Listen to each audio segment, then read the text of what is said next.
WhatsApp guys, this is me Lovejeet Arora. स्वागत है आप सभी बच्चों का आज की इस क्लास के अंदर। तो चलिए कहानी शुरू करते हैं रिटर्न के साथ में कुछ और फर्दर चीजें। रिटर्न क्या है, कैसे काम करता है, क्या क्या केसेस होते हैं इसके अंदर, हम सब कुछ जान चुके हैं। अब देखिए क्या है कि हम फंक्शन के उस पड़ाव पर पहुंच चुके हैं जहां पर हम फंक्शंस नॉर्मल बनाना सीख चुके हैं, हम रिटर्न को भी सीख है जुड़ चुके हैं। अब ऐसा होता है कि जब हम बड़े प्रोग्राम्स के साथ, बड़े सॉफ्टवेयर्स के साथ काम करते हैं तो हम अलग अलग तरीके से डील है जो करते हैं। ठीक है, कभी कभार हमें कुछ ऐसे प्रोग्राम्स के अंदर कुछ ऐसे फंक्शंस बनाने पड़ते हैं जहां पर कोई आर्गुमेंट की जरूरत होती नहीं है, आप कुछ भेजते ही नहीं हो। लेकिन हाँ, और कुछ आपको रिटर्न टाइप की भी जरूरत नहीं होती है, जो बेसिक आज तक आपने बनाए हैं। कोई रिटर्न यूज नहीं किया, कुछ आपने भेजा नहीं एज एन आर्ग्यूमेंट, कुछ भी नहीं।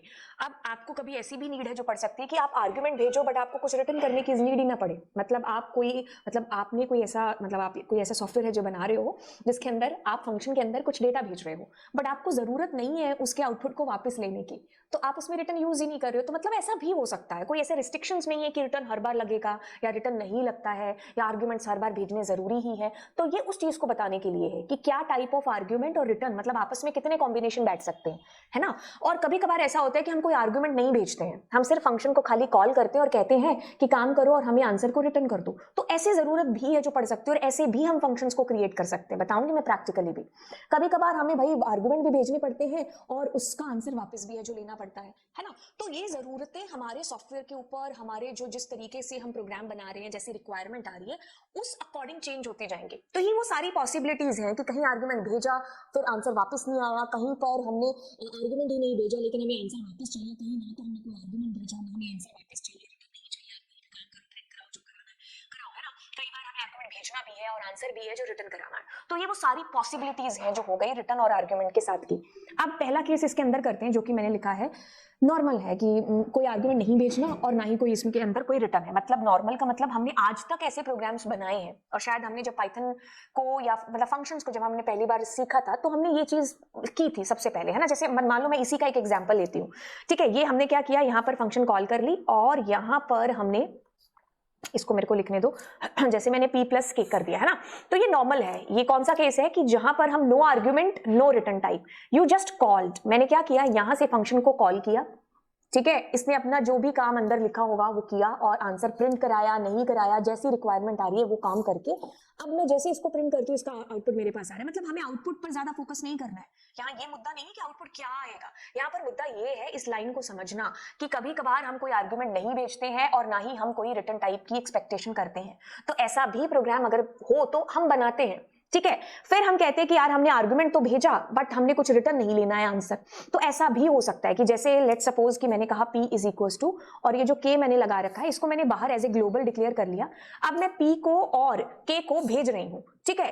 तो यहां पर मैं p और k को रिसीव करूंगी। तो आपके ये क्या है, आर्ग्यूमेंट्स हैं, ये क्या है, पैरामीटर्स हैं। तो ये सेम भी हो सकते हैं और अगर मैं अलग अलग लेना चाहूं इनका नाम, जैसे मैंने यहाँ f ले लिया और यहाँ j ले लिया, तो भी कोई फर्क नहीं पड़ता है, ठीक है। f प्लस j मतलब आपके पैरामीटर्स और आर्ग्यूमेंट का नाम सेम और अलग भी हो सकता है। पर यहाँ पर मुद्दा ये नहीं है, हम वो मुद्दा सीख चुके हैं पैरामीटर और आर्ग्यूमेंट का। बात यहाँ पर ये है कि आपने आर्ग्यूमेंट भेजा लेकिन आप कुछ रिटर्न नहीं कर रहे हो। मतलब चीज क्या हो रही है, यहां से आपने p को भेजा, k को भेजा, काम हुआ, दैट्स इट। कोई आंसर, कोई रिटर्न कीवर्ड आपने इस पूरे प्रोग्राम के अंदर यूज ही नहीं किया है अपने फंक्शन में।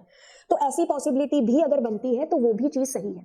फिर ऐसी पॉसिबिलिटी कि आप कुछ आर्ग्यूमेंट ना भेजो, मतलब आपने यहां से कुछ भी नहीं भेजा लेकिन आप चाहते हो कि यहाँ पर जैसे मैंने G में 90 और P में 99 ऐसा कुछ देख लिया, ठीक है।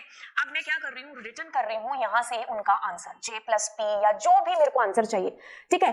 तो अब मैंने क्या किया, यहाँ से मतलब मैंने कोई आर्ग्यूमेंट नहीं भेजे, अब मैं यहाँ रिसीवर लगा देती हूँ P या कोई भी और मैं इसको आंसर को प्रिंट कर लेती हूँ। मतलब इसमें मुद्दा क्या था कि there is no return, there is no argument but we have a return. मतलब हमें कभी ऐसी जरूरत भी पड़ सकती है कि हम कोई आर्ग्यूमेंट देना लेकिन हमें वहां से आंसर है जो वापस आए। तो ऐसी जरूरत पड़ती है तब हम ऐसे भी प्रोग्राम से जो बनाते हैं। अब जब हमें कभी आर्ग्यूमेंट भेजने पड़े और वहां से रिटर्न की आवश्यकता भी है जो पड़े, तो उस केस के लिए भी जो है अगर ऐसा कभी रिक्वायरमेंट आएगी तो वैसा केस भी है जो पाइथन प्रोग्रामिंग के अंदर हो सकता है। तो मैंने कहा J, P, तो ये जो मेरी वैल्यू है ये जहां यहां पर गई आर्ग्यूमेंट और पैरामीटर सेम हो सकते हैं, नाम अलग हो सकते हैं, हमें पता है। तो अब यहां हमने वैल्यूज को भेजा भी और रिटर्न भी करा रहे हैं। तो दोनों केसेस ऐसे सारे के सारे जितने भी केसेस हैं वो हो सकते हैं।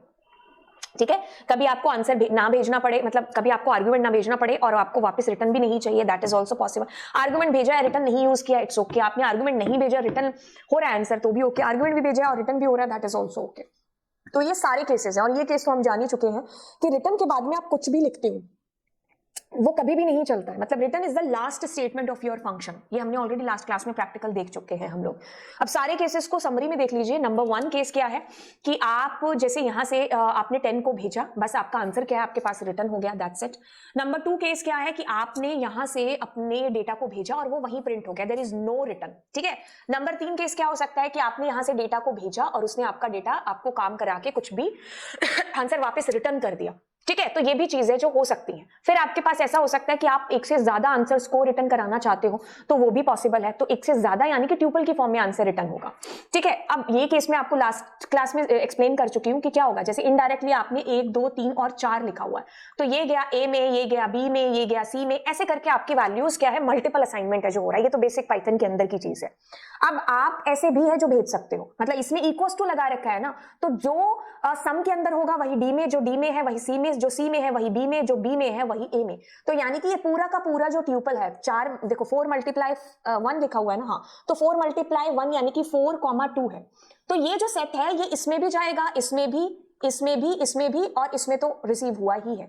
तो इक्वल्स टू का मतलब है कि सब में वैल्यूज इक्वल्स टू सेम होगी, बट कॉमा लगाने से मल्टीपल अलग अलग वैल्यूज असाइन हो जाती हैं, ठीक है। ये बेसिक्स ऑफ पाइथन की चीज है, मैंने बस उस तड़के को यहां पर लगाया है इसके अंदर।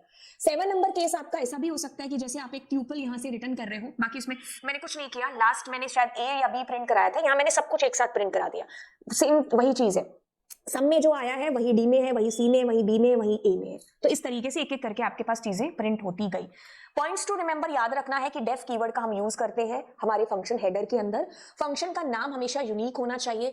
नेमिंग रूल्स के अकॉर्डिंग आप किसी भी फंक्शन का नाम 1 जैसे मैंने डिस्प्ले नहीं कर सकती, न्यूमेरिक से मतलब शुरू नहीं हो सकता, आप कोई भी कीवर्ड का इस्तेमाल नहीं कर सकते, आप 0 to 1 है वो फर्स्ट पोजीशन पर नहीं दे सकते, कहीं भी और है जो आ सकता है, वो सारे आइडेंटिफायर के रूल यहाँ पर फॉलो होंगे, ठीक है। फंक्शन कैन टेक आर्ग्यूमेंट, ये ऑप्शनल है, अभी हमने देखा ये वाली चीज, कॉलन का यूज हमें करना ही करना है। फंक्शन कंटेन मोर और मोर स्टेटमेंट टू परफॉर्म, यस हम एक से ज्यादा स्टेटमेंट्स दे सकते हैं इसके अंदर। रिटर्न का होना या ना होना कोई फर्क नहीं पड़ता, बिकॉज रिटर्न इज ऑप्शनल, अगर जरूरत है तो आप यूज करो, नहीं तो मत यूज करो। जब तक आप फंक्शन कॉल नहीं करोगे तब तक आपको फंक्शन आपका आंसर नहीं देगा। तो ये सारे पॉइंट्स टू रिमेंबर थे जो मैंने साथ साथ आपको 1 शॉट के अंदर बता दिए। तो चलिए मिलते हैं आपसे अगली क्लास में। Thank you so much, bye bye and God bless you all.